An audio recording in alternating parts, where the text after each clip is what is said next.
우리 오늘 함께 나눌 말씀은 마태복음 5장 9절 한 구절입니다. 우리 한번 찾으셔서 한 구절 같이 읽도록 하겠습니다. 같이 읽도록 하겠습니다. 시작. 화평하게 하는 자는 복이 있나니 아들이라 일컬음을 받을 것이며, 우리 마음에 배에 딱 힘을 주고 한번 화평하게 하는 자는 복이 있나니 같이 한 번만 더 읽겠습니다. 화평하게 하는 자는 복이 있나니 그들이 하나님의 아들이라 일컬음을 받을 것이며. 12월은 평화의 계절인 것 같습니다. 그죠? 주님이 오셨기 때문에 평화의 계절이고, 또 주님이 오셔서 우리에게 화평을 주시는 계절이라는데 동의하십니까? 하나님이 우리에게 주님이 오실 때 평화라고 하셨잖아요. 얼마 전에 차를 타고 가다가 재밌는 시를 한 구절 이렇게 들었습니다. 라디오 방송에서 나오더라고요. 덜렁 달력 한 장, 딸랑 까치밥 하나, 펄렁 상수리 낙엽 한 장, 썰렁 저녁 찬바람, 뭉클 저미는 그리움. 동시 같기도 하면서 참 의성인지 의태어인지 모르겠지만 써서 아주 이렇게 절묘하게 시를 썼다, 이런 생각이 드는데, 참 이 구절이 탁 가슴에 와닿았던 이유가 뭘까 생각을 해보니까 이 앞에 한 구절인 것 같아요. 덜렁 달력 한 장. 요즘 달력 잘 안 보시죠? 핸드폰 때문에. 그죠? 그렇지만 그래도 집에 하나 정도는 걸려 있는데, 지금 그야말로 2022년도 달력이 딱 한 장 걸려 있습니다. 그래서 그 위대하고 대단했던 2022년도도 이번 달이 지나가면 이렇게 2023년이 됩니다. 그래서 지난 2022년 한 해를 돌아보면서 이 12월에는 우리의 내리에 남는 사건들을 한번 정리하면서 이렇게 넘어가 볼까 합니다. 여러분, 2022년 하면 여러분 머릿속에 떠오르는 이렇게 사건이 어떤 사건이 있습니까? 많은 사건이 있지만 일반적으로 큰 사건 하면 이렇게 러시아 우크라이나 전쟁, 그리고 또 그로 인한 여러 가지 경기의 어려운 문제들, 경기 문제가 생기고, 또 그리고 최근에 일어났던 이태원 참사, 이런 사건들이 참 우리 머릿속에 떠오릅니다. 그래서 그 중에서도 우리가 오늘 함께 생각해 보려고 하는 것은 이 러시아와 우크라이나 전쟁에 대해서, 러시아가 우크라이나 땅에서 벌인 전쟁에 대해서 한번 생각해 보면서 이 전쟁의 시대, 평화의 크리스찬으로서 우리가 어떻게 살아야 하는지 한번 생각을 해보려고 합니다. 여러분, 혹시 이 전쟁이 언제 일어났는지 혹시 기억나십니까? 여기 2월, 역시 공부 잘하는 사람은 이렇게 텍스트를 잘 봅니다. 그죠? 2월 24일 날, 올 2월 24일 날 이 러시아가 우크라이나를 6개 방면에서 침공하면서 전쟁이 벌어졌습니다. 러시아가 이 전쟁을 한 목적은 두 가지라고 해요. 그 옛 소련의 패권을 한번 회복해 보려고 하는. 옛 소련이 대단한 나라였잖아요. 미국과 맞짱을 뜨는 거대한 나라였는데, 옛 소련 연방 중에 제일 가까이 있는 연방이 우크라이나인데, 우크라이나를 이렇게 집어삼켜서 좀 옛 시대의 그 패권을 한번 확인하려고 하는 것과, 또 하나는 우크라이나를 지나면 폴란드로 지나서 유럽으로 이렇게 들어가는 관문이에요. 그래서 교두보를 확보하기 위해서 그런 목적으로 전쟁을 일으켰습니다. 전쟁을 일으키면서 그들은 생각하기를 이 전쟁이 한 일주일이나 아니면 길면 한 달 정도 갈 것이다. 왜냐하면 군사력이 너무 압도적으로 차이가 나니까, 이 러시아와 우크라이나 사이에. 그리고 또 러시아에는 이렇게 최신 무기부터 시작해서 재래식 무기까지 무기도 어마어마하고 하니까 군사력 세계 2위, 우크라이나는 25위. 그러니까 싸움이 안 될 것이다 생각을 하고 전쟁을 했죠. 그런데 일주일이나 한 달이 아니라 지금 10개월이 넘게 지났지만 여전히 오히려 수세에 몰린 건 어느 쪽입니까? 러시아가 이제 오히려 이제 요 다음 지도를 보면 여기 4개주를 강제 병합을 했는데, 강제 병합을 하고 난 뒤에 저 4개주에서 이제 자기 땅을 삼아 놓고는 이제 우크라이나가 영토 회복을 하기 위해서 이 땅에 한 발이라도 내딛으면 핵무기를 쓰겠다 하면서 지금 겁을 주고 있는, 사실은 원래 겁 많은 개가 어떻게 합니까? 많이 짖죠. 지금 큰 소리를 많이 친다는 건 러시아가 그만큼 불리하다는 거잖아요. 그죠? 그런 것들을 보면 참 우크라이나 쪽으로 이렇게 전세가 기울고 있다는 생각을 하게 됩니다. 그런데 이런 전세와 별개로 여러분, 이 전쟁이 엄청난 사상자를 내고 있다는 건 아시죠? 지난 10개월 동안 양측에서 희생된 이 멀쩡한 그 젊은이들 또 아주 그 장년들이 몇 명이나 죽었는지 들었습니까? 약 10만에서 20만이 죽었다고 해요. 멀쩡하던 사람들이 이 전쟁만 없었으면 살았을 사람들이 20만이나 죽었고 1300만 가까운 사람들이 난민이 되었고 그중에 아이들도 상당수가 한 1000명이 넘는 아이들이 1200명이 넘는 아이들이 우리 유리 같은 또 소리 같은 아이들이 희생이 됐다고 해요. 그러니까 참 이런 것들을 보면서 제가 뭐 오늘 전쟁 얘기를 길게 하려고 하는 것은 이런 전쟁을 보면서 여러분들은 무슨 생각을 했습니까? 크리스찬으로서 이런 전쟁의 시대에 또 이런 전쟁을 보면서 어떤 생각을 하고 살아야 될까요? 참 제가 이렇게 느끼는 것은 전쟁이 참 쉽게 일어나는구나. 우리가 살고 있는 사회를 문명사회라고 하잖아요. 아주 이렇게 그 말을 하고 또 이렇게 그 어떻게 보면 그 밝게 개화된 사회고 어느 나라든지 가고 싶은 나라 여행도 하고 그런 나라가 그런 시대잖아요. 그런데 이런 큰 사회, 이 밝고 개화된 사회 속에서 마치 이렇게 정글에 가면 힘센 동물이 힘없는 동물들을 잡아먹잖아요. 그 지브라도 우리 유리가 좋아하는 지브라도 사자가 잡아먹고 또 우리가 좋아하는 양들 있잖아요. 우리 목사님들이 좋아하는 양들인가요? 우리 양꼬지도 요 가게가 생겼더라고요. 이 골목에. 양들도 사자가 잡아먹고 아주 이렇게 뭐 그 사자의 입맛대로 힘센 자들이 힘없는 자들을 마음껏 유린하는 그게 정글이잖아요. 근데 우리 국제사회가 그렇구나. 힘 있는 자가 이렇게 우크라이나를 잡아먹었어요. 잡아먹었는데 유엔에서 여기에 대해서 이걸 부당하다고 이제 뜻을 총회를 했는데 이게 부당하다는데 올소한 사람들이 몇 명인지 압니까? 40 몇 개국.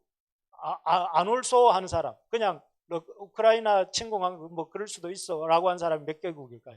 140개국. 오히려 그 많은 나라들이 오히려 러시아의 손을 들고 있는 이런 걸 보면서 마치 우리가 살고 있는 이 사회도 이렇게 그 거의 정글과 비슷하구나. 우리도 언제 저렇게 러시아가 우크라이나 침공하듯이 강대국의 밥이 될 수도 있겠구나. 이런 걸 느끼게 되었습니다. 물론 이번 전쟁을 일으킨 러시아는 이 전쟁을 정당한 전쟁이다. 이렇게 말을 해요. 왜 그러냐면 여기에 요 동네에는 뭐가 사느냐면은 친러시아계 우크라이나인들이 많이 살고 있다고 해요. 그러니까 이 사람들은 자기들이 이렇게 뭐 사실인지는 모르겠지만 러시아와의 영토에 병합되기를 원한다. 이렇게 주장하고 있기 때문에 이 사람들을 이렇게 보호할 목적으로 러시아가 침공했기 때문에 이 전쟁은 정당하다. 이걸 생각해 보면서 그런 생각이 우리나라에 와 있는 일본 사람들이 친일본계 사람들이 일본과의 병합을 원한다면 우리 병합되는 게 맞습니까? 그런 건 아니잖아요. 그런데 이 정당하지 않은데 러시아가 이렇게 이 전쟁이 그런 이유로 시작이 됐어요. 그래서 자기들은 전쟁에 대해서 아주 이렇게 정당하다고 하는데 그러나 우리가 오늘부터 이제 지금부터 생각해 보려고 하는 게 성경과 기독교 관점에서 보는 그 전쟁의 관점에서 볼 때에 성경과 기독교 우리가 믿는 신앙에서 말하는 관점에서 이 전쟁은 정당할까요? 안 정당할까요? 안 정당하다고 얘기하려고 하겠죠. 이 전쟁이 정당하지 않은 이유는 자기들은 정당한 전쟁이라고 하지만 성경과 기독교적 관점에서 이 전쟁이 정당하다고 이렇게 인정받으려면 6가지 정도 조건이 있다고 그래요. 첫 번째가 뭐라고 되어 있습니까? 방어적 전쟁이어야 된다. 그래서 이 방어적 전쟁이라는 말은 어떤 전쟁이 이 한 나라의 어떤 안전과 명예를 심각하게 위협할 때 그 안전과 명예를 지키기 위해서 이렇게 싸울 때 그 전쟁은 정당성을 갖는 거죠. 누군가가 우리를 위협을 해와서 그 국가의 존립에 어려움이 생겼을 때에 거기에 대해서 싸우는 전쟁은 정당하다. 사실 성경에 나오는 대부분의 전쟁들이 이런 전쟁이 많습니다. 이스라엘이 외부의 세력으로부터 공격을 받아서 그 공격으로부터 자신을 지키기 위해서 하는 전쟁이라는 거죠. 두 번째는 이게 최후의 수단으로서 이루어지는 전쟁이어야 된다고 해요. 그러니까 전쟁은 제일 마지막 조건이어야 되고 그 모든 협상들이 있어야 되는 거죠. 이 전쟁 싸우기 전에 이런 이야기도 해보고 저런 얘기도 해보고 계속 얘기를 해보다가 도저히 안 될 때 마지막으로 이렇게 협상이 먼저고 나중에 전쟁이 이루어져야 된다 하는 것입니다. 세 번째는 이렇게 기습 공격, 뭐 진주만 공격처럼 테러처럼 이렇게 하는 전쟁은 안 되고 이게 공적으로 선포되어지고 공적으로 수행되어지는 전쟁이어야 된다 하는 것입니다. 그래서 공포가 이렇게 막 아까 6개 주를 기습해서 들어와 가지고 러시아가 전쟁을 시작하는 그런 전쟁은 안 된다 하는 것입니다. 이 네 번째가 중요한데 우리 한번 읽어봅시다. 네 번째 시작. 평화를 이루기 위한 전쟁, 샬롬을 이루기 위한 전쟁. 이게 사실 성경이 말하는 전쟁입니다. 성경에서는 앞에서도 말했지만 이 외부로부터 공격을 받았을 때에 그 국가의 존립을 지키기 위해서 하는 전쟁인 경우가 많았고 또 혹시 먼저 시작하는 전쟁이라 하더라도 항상 뭐를 합니까? 이스라엘 백성이 그 대적의 어떤 도성 앞에 가서 뭘 먼저 선포하냐면 샬롬을 먼저 선포를 해요. 샬롬을 선포하고 나면 그 사람들이 응해서 그 어떤 샬롬의 평화협상에 응하면 협상을 먼저 했어요. 그런데 응하지 않을 때는 공격을 해서 정복을 했는데 이 대표적인 것이 예수님의 십자가잖아요. 예수님이 마지막에 다 이루었다 하시고 돌아가셨는데 십자가에서 예수님이 그 어떤 적들과의 어떤 영적 싸움에서 마지막까지 성취하고 싶어 하셨던 게 뭐냐면 샬롬이었거든요. 대적과의 어떤 싸움에서도 주님께서 궁극적으로 지향하셨던 것은 이 땅의 평화를 이루시기 위해서 오실 때도 그랬고 마지막 십자가를 지실 때도 샬롬을 이루기 위해서 싸우셨다는. 그래서 기독교적 관점에서 성경이 말하는 관점에서 정당한 전쟁은 이런 샬롬을 이루기 위한 전쟁. 그런데 러시아가 우크라이나를 침공하는 목적은 뭐였습니까? 아까 말했던 것처럼 탐욕을 이루기 위한 전쟁. 자기들의 어떤 교두보를 확보하고 자기들의 기세를 자랑하고 어떤 세상에 자기들이 얼마나 대단한 나라인가 하는 것을 과시하기 위한 전쟁이었기 때문에 이게 정당한 전쟁이 될 수가 없다는 것이죠. 그리고 그래서 이 전쟁은 그런 정당성을 갖지 못한다는 것입니다. 그리고 과도한 무력을 사용하지 않는 전쟁. 예를 들면 러시아가 이번에 서서는 안 될 무기라고 하는 거 뭐라고 저는 이번에 전에도 들은 적은 있지만 이번에 새롭게 들은 게 백린탄이라는 걸 사용했다고 그래요. 이거는 아주 낮은 온도에서 이렇게 불이 나는 것이기 때문에 몸에 닿거나 이러면 다른 불은 물을 부으면 꺼지는데 이거는 뭘 이렇게 물을 부어도 안 꺼지고 계속 타들어가는. 그래서 그런 것에 한번 노출이 된 사람은 치명적이라 하더라고요. 그럼 백린탄도 사용하고 또 뭐 화학 무기도 사용했다고 하고 화학 무기도 국제 무기 협약에 의해서 사용하면 안 되는 걸로 되어 있고 그다음에 진공폭탄이라는 것도 사용하고 초음속 어떤 미사일을 그 학교하고 병원에 쏘아가지고 아이들이 많이 죽었다 하는 소식을 들었는데 이렇게 하면 안 된다는 거예요. 전쟁에 있어서는 비례적인 무기 사용 그리고 과도한 무기 사용은 하면 안 된다고 되어 있는데 러시아가 얼마나 비겁한 거죠. 이런 거는 이 힘의 차이가 너무 월등하게 나고 있는데 그렇게 하는 것은 안 된다 하는 것입니다. 그래서 이런 것들도 정당한 전쟁에 되려면 이렇게 돼야 된다는 거죠. 사실 그런데 이렇게 잘 안 지키죠. 나라와 나라 사이의 전쟁에서. 그러니까 인간들이 제약되다고 할 수 있는데 전쟁 수단의 통제 및 합법적 군인만 참전을 해야 되는. 딱 전쟁의 당사국들과 그 군인들이 이렇게 참여를 해야 되는데 그렇게 안 되는 거죠. 뭐 이란에 또 뭐 아니면은 이번에 보니까 러시아 쪽에 참전한 군인들을 보니까 그 시리아의 어떤 군인들 또 저기 그 위쪽에 있는 우크라이나 위쪽에 있었던 나라 이름이 갑자기 생각이 안 나는데 그 나라의 군인들 막 이렇게 군인들이 연합해가지고 쳐들어오는 것을 보면서 이런 전쟁이 그래서 한마디로 이 전쟁은 정당한 전쟁이 아니라는 거예요. 그래서 우리가 사실 전쟁에 대해서 우리 반대 의사를 분명히 갖고 이런 의사들을 이렇게 표시할 필요가 있습니다. 그래서 이 전쟁을 보면서 우리가 깨닫게 되는 것이 뭐냐면은 러시아가 일으킨 우크라이나 전쟁, 러우 전쟁이라면 러시아 우크라이나가 싸운 것 같지만 사실은 일방적인 침공을 당했는데 깨닫게 되는 것은 이 전쟁을 통해서 우리가 인간의 그런 민낯, 인간의 본성의 민낯이 뭐냐면 자기중심성 아닙니까? 인간의 본성의 가장 깊은 곳에 뭐가 있냐면 죄가 있단 말이에요. 죄는 뭡니까? 하나님이 계셔야 될 자리에 자기가 들어간 거잖아요. 그러면서 하나님이 계신 그 자리에 들어가서 자기 중심적으로 생각을 하는 게 죄예요. 그래서 이 죄 때문에 많은 수많은 커플들이 이렇게 주례 앞에 가서 남자와 여자가 서서 내가 일평생 이 사람을 사랑하고 이렇게 섬기겠습니다 하고 결심을 하지만 그 약발이 한 2, 3년 지나고 나면 결혼의 어떤 그 감정이 사라지고 나면 어떻게 됩니까? 서로 간에 다투어서 내가 한 사람, 뭐 나라를 사랑하겠다는 것도 아니고 또 아니면은 무슨 마을을 사랑하겠다고도 아니고 한 사람, 자기가 그것도 좋다고 했던 그 한 사람을 사랑하는 일도 사랑하지 못해가 싸우는 이유가 뭐예요? 깨어지는 이유가 바로 이 죄성 때문에, 자기중심성 때문에 그렇다는 거예요. 가정이 깨지는 이유도 뭡니까?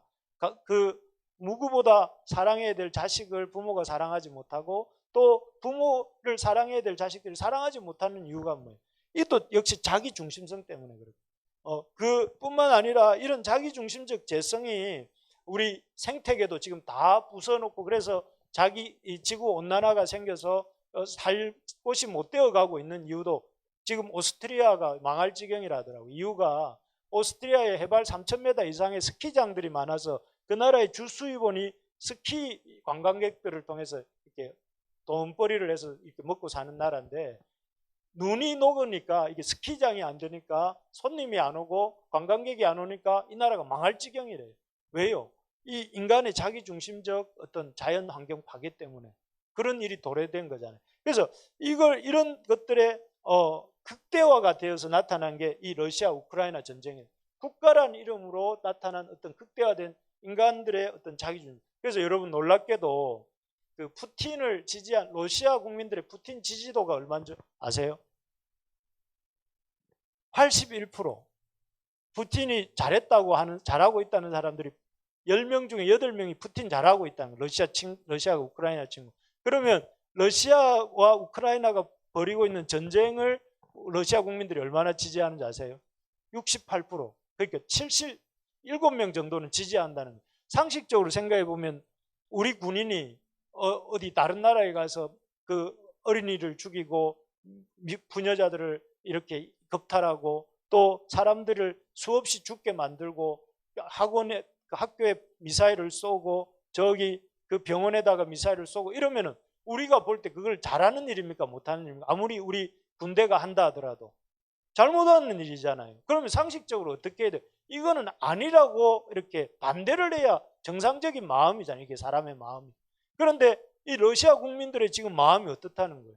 잘하고 있다는 거예요. 잘하고 있다는 거예요. 그러면 이게 상식적으로 이해가 안 되는 러시아 사람들의 마음인데 이런 마음들이 왜 있는가? 이게 바로 인간의 죄성이 민낯이 드러나는 거죠.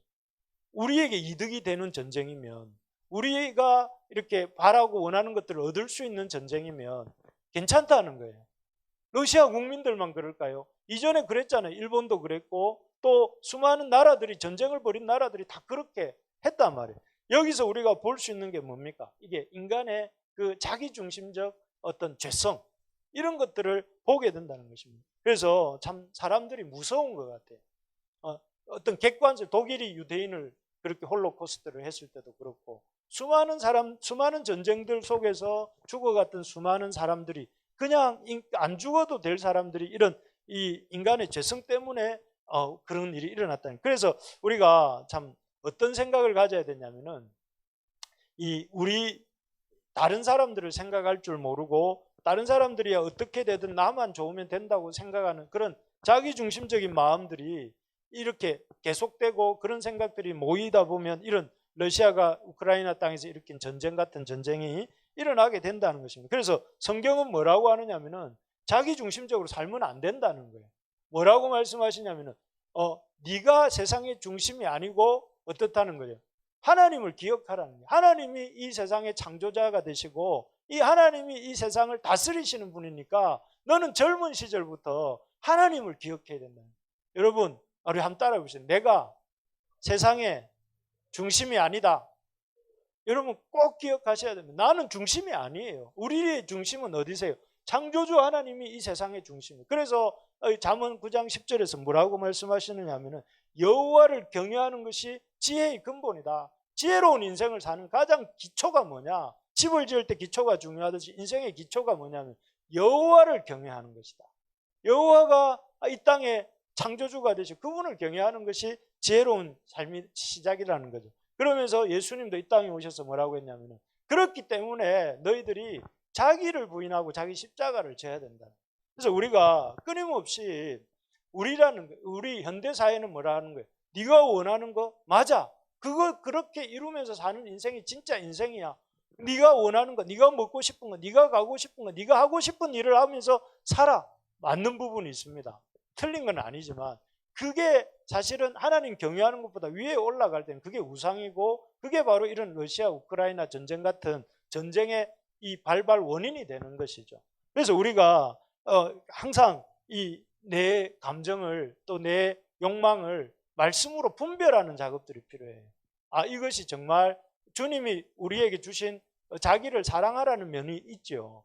그런 면들은 잘 또 주님 말씀 안에서 우리가 누릴 필요가 있습니다. 그러나 또 어떤 면에서 우리가 부인해야 될 감정들도 옛사람이 있단 말이에요. 그런 것들은 부인하는 연습을 이렇게 해야 됩니다. 그래서 끊임없이 우리 나 자신의 욕망대로 내 생각대로 사는 것이 아니라 항상 자기를 부인하고 다른 사람들을 좀 배려할 줄 아는 그런 어떤 연습을 해 나가셔야 됩니다. 그러니까 요즘은 집에 보통 자녀가 1명 아니면 2명이잖아요. 그러니까 그런 걸 집에서 할 일이 없으니까 여러분 어디서 해야 됩니까? 하나님이 세워주신 교회를 통해서 하는 거예요. 그래서 여러분 교회 와서 왜 교회 와야 되냐 이렇게 생각하실 수 있겠지만 교회 와서 이렇게 부대끼면서 실물과 실물, 육신과 육신이 부딪히면서 서로 비켜주기도 하고 서로 이렇게 챙겨주기도 하고 서로 섬기기도 하면서 뭘 배우는 거예요? 서로를 배려하는 법을 배우는 거죠. 그래서 공동체가 중요한 것입니다. 그래서 여러분 이 교회라는 것이 돈 주고 살 수 없는 이런 사랑 안에서 교제하는 법을 배우는 그래서 나 자신을 부인하는 우리가 이걸 잘 부인하고 나아가는 우리가 돼야 되겠다 하는 생각을 하는 것입니다. 그래서 러시아 우크라이나 전쟁 같은 전쟁이 재발되지 않으려면 먼저 우리가 남을 섬기는 것을 또 내가 중심이 아니라는 것을 늘 명심하는 삶이 필요하다는 것이죠. 두 번째 보면 우리가 연대의 중요성, 러시아가 일으킨 이 전쟁을 보면서 참 연대가 무슨 말입니까? 소대, 중대, 연대, 소대, 중대, 대대, 연대, 그리고 사단 뭐 이렇게 가는 건데 연대가 뭡니까? 서로 연결해서 하나를 이루는 것입니다. 여러분 이번에 전쟁이 이렇게 러시아의 불리함으로 약세와 우크라이나의 우세로 갈 수 있었던 비결이 뭐죠? 그 대통령과 우크라이나의 대통령과 백성들이 국민들이 똘똘 하나로 뭉친 연대 때문이고 또 하나는 뭡니까? 우크라이나의 우방들이 우크라이나를 군사 물자를 지원하고 여러 가지로 지원한 결과잖아요. 연대를 했기 때문에 그렇습니다. 그래서 이런 연대로 말미암아 사실은 객관적으로 볼 때는 90대 10 정도로 이 우크라이나가 불리했지만 그러나 그 90대 우리가 16강 진출하듯이 객관적으로는 99% 진출을 못한다고 생각했는데 1% 끝까지 후반전 추가 시간까지 본 사람만이 누렸던 기쁨 저는 그때까지 못 보고 중간에 잤지만 근데 그런 것을 이렇게 우리가 보면서 깜짝 놀죠. 불가능은 없다 하는 걸 저는 16강 진출을 통해서 봤습니다. 여러분들은 어땠는지 모르겠지만 이 우크라이나도 그런 게 일어날 수 있었던 게 연대했기 때문에 그런 것이죠. 그래서 성경도 일찍 이런 연대의 중요성을 우리에게 가르치세요. 그래서 하나님이 아담을만 지으셔도 되잖아요. 그런데 아담의 갈비뼈로 누구를 지으셨습니까? 하와를 지으시고 그리고 하와를 만난 아담이 고백이 뭐였습니까? 너는 내 뼈 중에 뼈요 살 중에 살이라. 이 말은 쉽게 말하면 뭐라고요? 너는 나다 이렇게 네가 남이 아니고 나의 한 부분이고 나도 너의 한 부분이다 하는 고백을 하게. 그래서 나와 너가 함께 사는 것이 이게 하나님 나라고 하나님이 기뻐하시는 삶이고 인생의 행복이구나 하는 걸 깨달았던 게 아담의 깨달음이거든요. 그러니까 여러분 이게 앞으로 결혼을 할 것이고 또 결혼한 커플들도 있는데 여러분 잘 사는 비결이 뭐냐면은 나는 너다 너는 나다 이걸 잘 아는 거예요. 그러니까 너한테 잘해주는 게 나한테 잘해주는 것이고 나한테 잘해주는 것이 너한테 잘해주는 것이다. 서로가 그렇게 생각을 하면 행복한 결혼이 되는 거예요. 그리고 여러분 누구를 만났을 때 저 사람을 잘해주고 싶은 사람, 그리고 저 사람이 까닭없이 나한테 잘해주고 싶은 사람을 만나는 게 그게 이 행복한 연애가 시작되는 시발점이 아닐까요? 모르겠습니다. 저 연애 감각이 떨어져 가지고 요즘은 아니 뭐 이상하게 웃는 걸 보니까 내가 이상하게 말한 것 같은데 다른 의미가 아니고 우리 때의 연애와 요즘 청년들의 연애가 많이 다른 것 같다 이런 의미입니다. 그래서 잘 모르겠지만 본질은 똑같을 것 같아요. 본질은 그 방금 말한 것처럼. 그래서 여러분 이 아담과 하와가 그렇게 말. 예수님도 제자들을 부르실 때 제자들을 혼자 부르신 게 아니라 어떻게 부르십니까? 12명을 부르시잖아요. 12명의 제자들을 같이 부르셔서 공동체를 이루시고 또 그 교회 공동체를 통해서 오늘날까지 복음이 전해오게 하셨던 것이죠. 그래서 여러분 오늘날 우리가 참 이렇게 이런 전쟁의 모습 속에서 그런 전쟁이 일어나서는 안 되겠지만 일어나더라도 그것을 우리가 헤쳐나갈 수 있는 방법이 뭐냐면 민주국가들의 연합이 중요하다는 걸 배우게 되고 크게는 또 작게는 우리가 살아가는 동안 서로 힘을 합치고 서로 마음을 모으는 연대하는 법을 배워야 됩니다. 연대하는 법 여러분 참 쉬운 것 같지만 어렵습니다.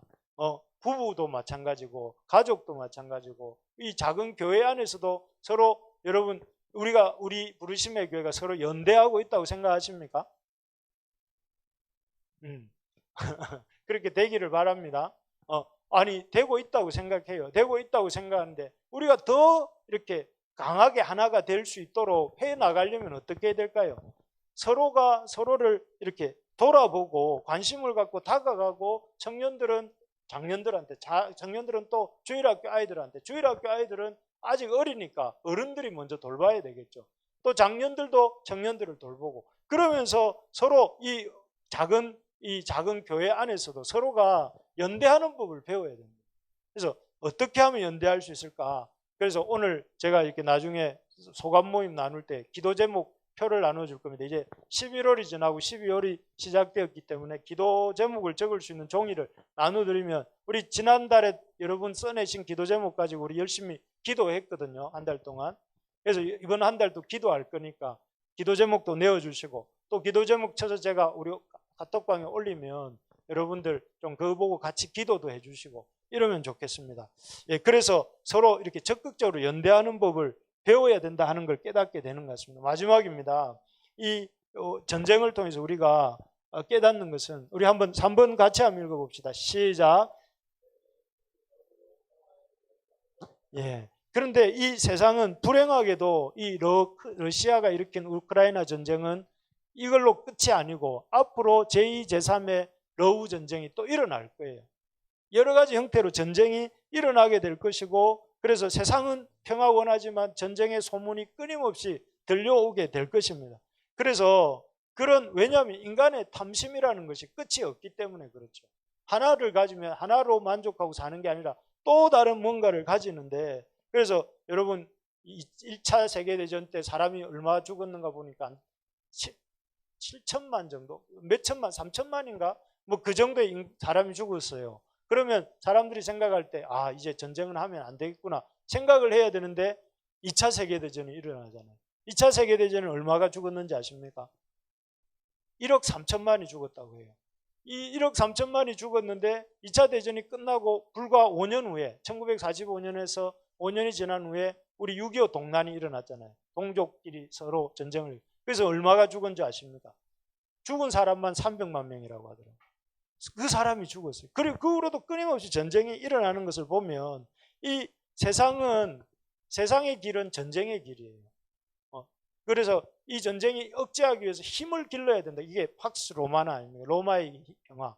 그런 세상은 글로 가겠죠. 또 그리고 어떤 의미에서는 그런 전쟁을 억제하기 위한 군사력의 유지가 필요한 것 같습니다. 그러나 우리 교회가 가야 될 길은 제가 이 조사를 런을 썼습니다. 세상은 그렇게 갈지 몰라도 국가는 그렇게 갈지 몰라도 교회는 그렇게 가면 안 된다는 거예요. 우리 믿는 사람들은 이 땅에서 교회가 해야 될 일이 뭡니까? 우리가 해야 될 일이 평화를 만드는 길입니다. 평화를 만드는 우리 일을 우리가 해야 될, 교회가 여러분들이 해야 될 일이, 우리가 해야 될 일이 뭐냐면 이 땅에 평화를 이루는 일을 해야 된다고. 어떻게 평화를 이루어야 됩니까? 그 평화의 절정이 오늘 이 성찬식 아닙니까? 예수님이 이 평화를 만드시는 그 모습을 보여주신 게 육신을 입고 이 땅에 오시고, 육신을 입고 이 땅에 오신 것만 해도 그 창조주 하나님이 작은 육신 속에 갇히고 그 육신이 되신 것도 놀라운 사건이지만, 그 육신 대신 당신의 육신을 찢으시고 피 흘리셔서 우리에게 보여주셨잖아요. 이 일을 통해서 주님께서 뭘 보여주시느냐 하면은 자기를 내어줌을 통해서 정말 이 평화를 만드는 길을 보여주신 것입니다. 그래서 우리가 적극적으로 해야 될 것이, 주님의 성육신과 주님의 살과 피를 나눠주신 그 사건을 받으면서 우리도 이런 생명을 나누는 일들을 하도록 하신 것이죠. 그래서 우리가 이 가정에서 또 직장에서 해야 될 일이 뭡니까? 내 자신을 낮추고 내 자신을 움직여서 다른 사람을 섬기는 삶을 살아요. 나눔과 섬김의 삶이 우리가 해야 될 이런 평화의 실천, 평화를 만드는 첫 단계가 되겠죠. 그래서 저는 몇 가지 생각을 해보면 우리가 어떻게 이런 그 섬김의 삶, 예수님처럼 평화를 만드는 삶을 살 수 있는가 생각을 해볼 때, 여러분 이 주일에 여러분 나와서 시간을 드리고 몸을 드리는 것과 함께 여러분 물질을 드리는 일부터 해야 됩니다. 여러분 진짜 우리의 마음이 있다는 표시가 항상 뭘로 입증이 됩니까? 하나님 앞에 물질을 드리는 일부터 시작되지 않습니까? 여러분 하나님 앞에 드린 물질들이, 우리 교회에 여러분들이 드린 물질들이 어디에 사용됩니까? 이 물질들이 그냥 허랑방탕 쓰여지는 것이 아니라 교회가 평화의 공동체로 유지될 수 있도록, 교회가 유지될 수 있도록 이렇게 사용되고, 또 교회가 복음을 전할 수 있도록 사용이 되고, 도움이 필요한 사람들을 돕는데 사용이 되고 있습니다.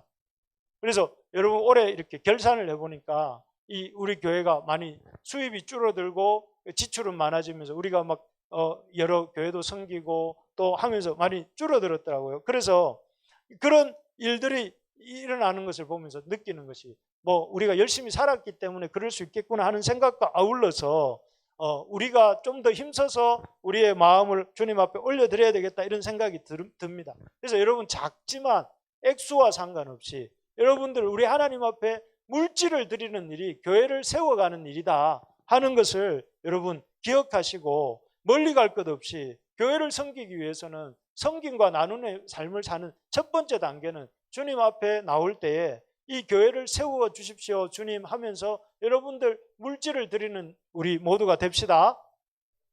빈손으로 나오지 마시고 여러분 기억하고, 빈손으로 가면 안 되지, 이걸 기억하고 작은 물질이라도 하나님 앞에 준비해서 봉투에 담고 또 이렇게 하나님 앞에 올려드릴 때, 그것이야말로 나눔이고, 그것이야말로 섬김이고, 그것이야말로 교회를 세우는 일이고, 교회를 세움으로 교회를 통한 나눔과 섬김이 이루어질 수 있도록 하는 일이잖아요.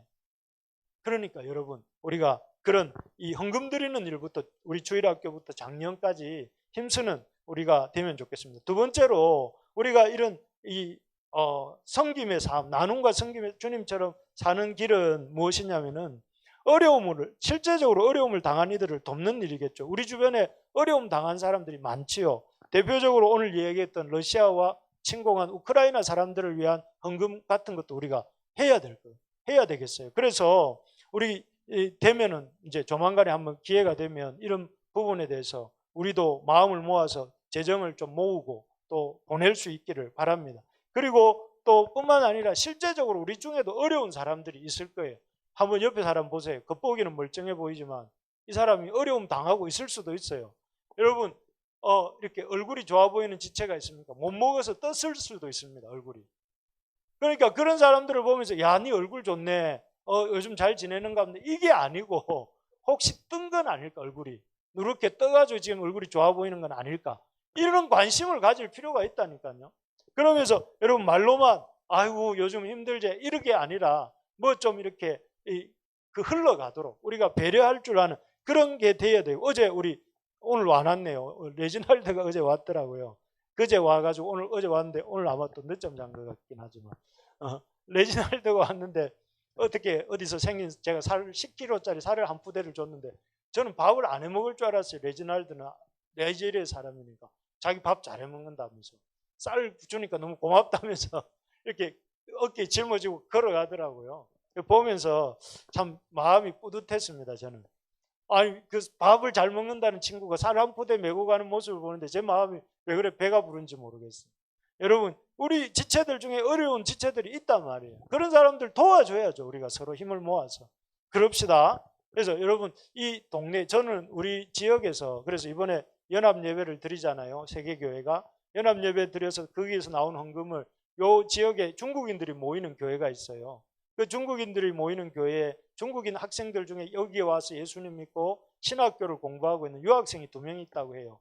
그래서 그 학생들의 학비로 장학금을 좀 주자 이렇게 마음을 모아서 하려고 합니다. 우리가 이렇게 작지만 우리가 할 수 있는 일들을 열심히 살피고 또 이렇게 힘을 모으면 우리가 그렇게 하면 좋겠습니다. 그래서 실제적으로 어려움 당한 사람들을 돕는 우리가 되자 하는 것이죠. 그리고 이제 말을 했지만 교회들끼리 연합하는 일들을 좀 해나가자. 우리 교회가 뭐 그렇게 아직 누구랑 연합할 만한 힘은 없습니다. 이렇게 생각할지 모르지만 우리도 언제든지 우리가 연합할 때가 따로 있는 게 아니라 서로 이 땅의 모든 교회는 주님의 교회잖아요.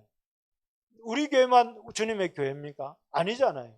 서로 주님의 교회고 서로의 연약한 부분이 있으면 서로 돕고 서로 짐을 나누어 지고 이게 교회잖아요.